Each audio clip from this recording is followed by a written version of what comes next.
Have you ever felt that, regardless of how well-reasoned your arguments are, there are those who just don't take you seriously? Many individuals think respect is earned by screaming the loudest, but the reality is, power isn't in the volume of your voice but in the accuracy of your words. Imagine stepping into a meeting, a family argument, or simply a casual discussion and with a single phrase, making everybody listen and respect you without having to lift a finger. Today, I'm going to reveal 5 phrases so powerful that when you say them, they force anyone to regard you with respect. It does not matter if it's your employer, a friend, or a stranger, these phrases work. And the most significant part? No shouting needed. Stay with me until the end, because phrase number 3 is so powerful that it can totally transform the way others perceive you, and if you use it perfectly, even your most brutal critics will remain mute. The Stoic philosopher Epictetus once said, "It's not what happens to you, but how you handle it that matters," and in the art of earning respect, this suggests one thing very clearly: you don't have to react with rage or raise your voice. Instead, you should respond with determination and calmness. The Stoics believe that the right words are like arrows, small, yet capable of penetrating any barrier. Think about it. From ancient Rome to now, the individuals who make an impact aren't the ones who scream the loudest but the ones who speak with calmness, determination, and moral authority. Marcus Aurelius led an entire empire without losing calmness because he understood that real respect is created from understanding and self-control. In modern-day society, it's no different. In a business meeting, an argument with your partner, or even when confronting a stranger, your tone can be calm, but if your words are the right ones, people will pay attention. And that's exactly what you're about to discover now, the 5 phrases that, when spoken at the right moment, will make anyone see you in a different way. Phrase 1, I understand your point, but I disagree. This phrase is straightforward yet powerful. It indicates that you've listened to the other person, that you respect their perspective, but that your position is firm. You do not attack. You don't get angry. You stay in control. Imagine this scenario: you're in a conference room, and someone suggests an idea that certainly won't work. Rather than saying, "That's wrong," or remaining silent, you look at the person and gently say, "I understand your opinion, but I disagree." In that moment, you set a clear boundary and indicate that you think for yourself. In the Stoic philosophy, this is called separating emotions from judgment. You do not have to show you're smarter. You only have to stress that your opinion is independent.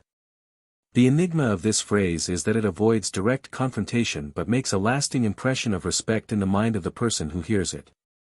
Phrase 2, I don't find that necessary. This phrase shuts down any rude behavior without giving deeper explanations.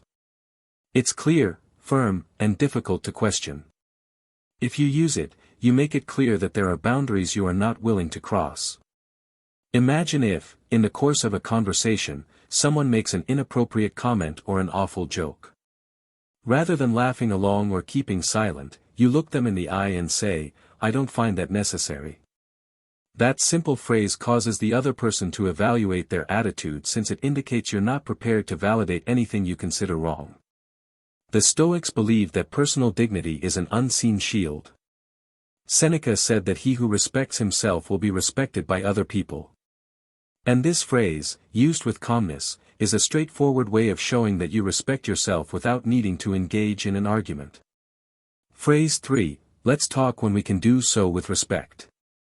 This phrase not only ends a toxic conversation but also switches control of the situation in your favor. You're not running away. You're establishing the rules for the discussion. Imagine somebody is speaking to you aggressively, interrupting you, or raising their voice.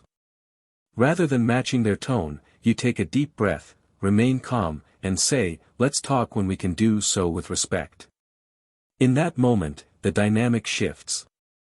The other person feels forced to reconsider their actions since you've said that you won't accept a discussion based on disrespect. In Stoic concepts, this is complete self-mastery. Epictetus emphasized that you can't control the behavior of other people, but you can control the way you react. And here, your reaction not only preserves your peace but also teaches the other individual how they should treat you. The impact of this phrase is so profound that the first time you use it, you'll notice a sudden silence and, surprisingly, more attention to your words. Phrase 4, I would prefer not to continue this conversation. This phrase is like shutting a door. It indicates that you have decided not to put any extra effort into something that brings no value. It's not about walking away, it's about choosing where to put your attention. Imagine having an argument with a person who is simply trying to upset you or win out of self-importance. You feel the argument getting complicated and heading nowhere. At that time, you look at them gently and say, I would prefer not to continue this conversation.